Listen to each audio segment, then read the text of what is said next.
Hello, it's me, Zoe Hill. So today I want to talk to you about partners and relationships and not just like marriage and your spouses, but also about friends and families, mums and dads and things like that.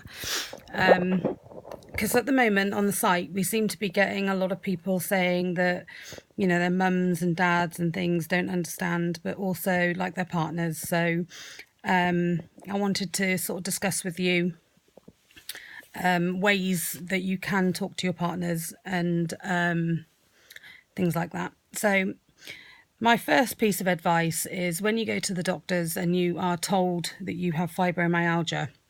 So this is all for newbies at the beginning. It's a shock. I guess the first thing that you would do when you get told that you've got fibromyalgia is, if you haven't ever heard of it before, you're gonna Google it and then think, oh God, what's this? Find some support groups, start sort of reading all their posts and thinking, Jesus, is this what my life is going to become? If you're quite advanced into fibro and you've not been listened to before, if your pain is quite advanced, then you're already feeling the effects of fibromyalgia, and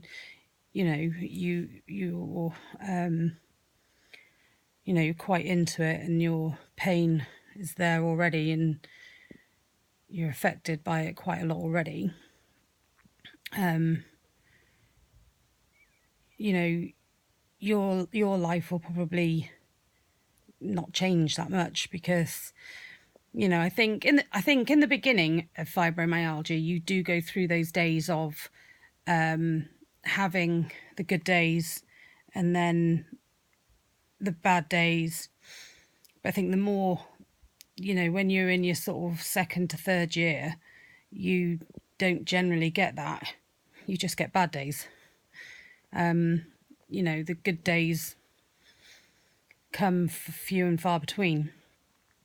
And I think, you need to, when you're having those good days and bad days in the beginning, that's when you need to tell your partners and talk to your family and your friends, because it's a very complex disease, fibromyalgia, and you do look like you're all right a lot of the time. When you're walking around and people are looking at you thinking, what's she got? Or what's he got? And then the next day you're looking like you've bloody hit death's door. You can see why people think, I don't know, yesterday she was bloody walking around like she was fine. You can see why people do think that. Yeah, it's tough. So the more truthful you are with your friends and family, the more they will understand. So I think it is important to always be honest. Because then they can't ever hold anything against you. Like, if you wake up and you're feeling really rubbish and your mum comes over and says, oh, can you take me downtown today? And you say, God, Mum, no, I can't today. I've woken up, I'm really stiff, I can't do it. And they look at you and think, well, yesterday you took your husband's mum down to the shop. And you say, well, yesterday I felt all right. Today I don't. You can say that to them because they'll know that you have those days. If you just always say, oh, I'm fine, but you're not fine, they won't understand that yesterday you said you were fine and you were fine, but today you're saying you're fine, but you're not. You know what I mean? They need to know when you are not fine. So don't always brush it under the carpet. When you are fine and you actually are fine, tell them you're fine. But if you're not fine, don't say it. You need to be honest with your family and friends. And with friends, they need to know the truth. Like, you can't say to them, when you're like arranging a night out, you can't say, yeah, let's go out on the 16th. And in your own head, you're thinking, I'm probably not going to make it. I'm probably going to just, I'm just saying, yeah, but I'm really probably not going to go. If you're not going to go, you need to be telling these friends. That is what a friend does. You can't, if you're thinking that, you can't, and they break friends with you, break friends, Jesus, am I 12? Then that's why. Why don't you say to them, yeah, let's make the 16th, but if I'm not feeling good, I probably, I won't make it. Just saying, I will aim to get there because I would love to come out with you guys, but if I'm having a really rubbish day, I'm not going to be able to make it. Just be honest. Because you need to be honest with this disease. I really, truly believe that. Now, partners. We all know we lose our libido. And I think what you've got to think about with your partner as well is that most of the time, if you meet someone when you've got fibro, that's different. They've entered a relationship knowing that you've got fibromyalgia. And I think that's a fantastic basis to start your relationship because, they know already. So, voila, great. But when, when you've got a boyfriend and you're healthy, you're normal, everything's peachy and perfect, doesn't it?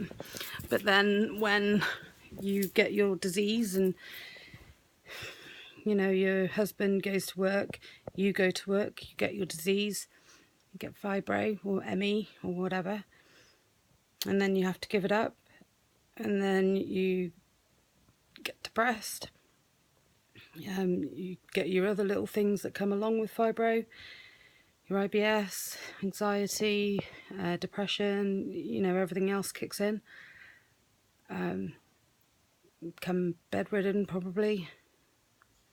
You don't want to go out, your whole life changes, you start thinking about the person that you were before, you end up don't doing anything like what you were before, you completely change as a person.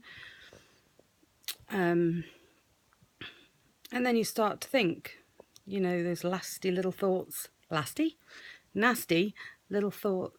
go into your head, don't they, where you think, I've got this amazing husband and he married me when I was fantastic, I was a great person, great catch, we did everything together, we used to rock climb, horse ride, swim, go on holiday, cook together. Now I don't want to do anything, I just want to lay in bed all the time, I don't even want to have sex. He's going to leave me. And, we all dread that, don't we? And some people are lucky enough to have a husband that will go to work. Some husbands even, some people are lucky enough to have husbands where they give a day up of work, to stay home and look after their loved ones. That's really lucky. And if you're in that position where your husband can do that, then I think that's amazing. Others, just their husbands will work all the time and they'll come home and they'll cook and clean, get the kids bathed and bed and whatever, that's amazing too. Others don't have that support. Others don't get fibromyalgia at all. And I don't know whether you can blame them for that because, a lot of people don't get it. And fibromyalgia has had a bit of a bad name, and I really don't get why, because fibromyalgia is freaking horrible. I don't get it at all. Maybe it's because there's no definitive test for fibromyalgia. Maybe that is why. Maybe because the doctors were just, telling any Tom, Dick and Harry that they had fibromyalgia. Maybe that's what it was. Maybe they don't understand it. I really don't know why we've got such a bad name. I don't know, but we have.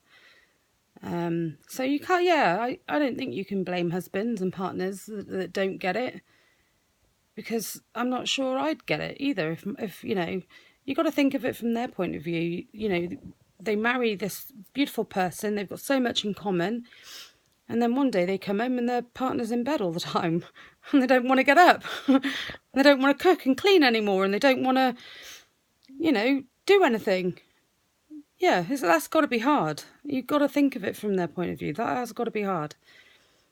And they don't want it to be like that. So, yeah, you've got to think of it from their point of view. I'm not saying that they're right at all, but you do have to think of it, So I think if you have a partner that doesn't understand, I think what you should do, in my opinion, and I'm not saying I'm right at all, but in my opinion, the first thing I would do is try and get some literature. There is a file section on our group, if you are in our group. I've written out a little thing on how to talk to your husbands and partners and wives. So print that off. But take them along to the doctors with you. Hold on. Got my CBD in it. Helps with the pain. But take your partner along to the doctors with you, and if they've got any questions, they can ask the doctor. And the doctor will confirm that it's a real disease, which will help their understanding of it as well. It's just confirmation for them when they're there.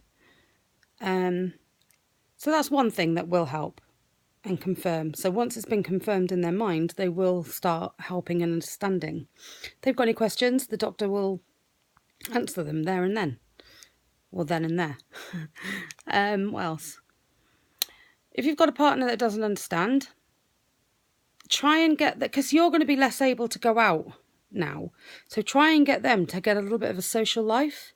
Not only will that give you a little bit of time on your own, that'd be nice, but it will also get them to start going out on their own, so they can start getting a little bit of a life, and you won't feel so much pressure to get up and have to go out, and it'll give them a little bit of a social life and not sort of lean on you so much or put pressure on you to go out.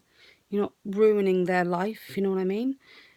Although we don't want them to do stuff without us, we have to be realistic. You can't do stuff that much anymore. So if you can't go out, try and get them to go out on their own. Like with another couple or whatever.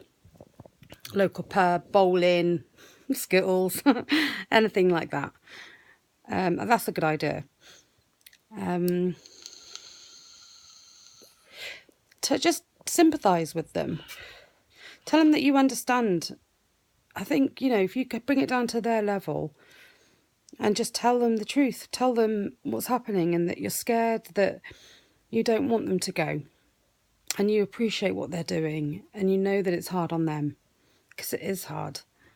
I had an argument with my husband the other night because he said that he said he felt like he works really hard to bring home like the money and everything for our family. And when we were out, I was being really silly, because I am a silly person. I try just to make everyone laugh, and I get really inappropriate, and I say inappropriate things just to try and get people to laugh.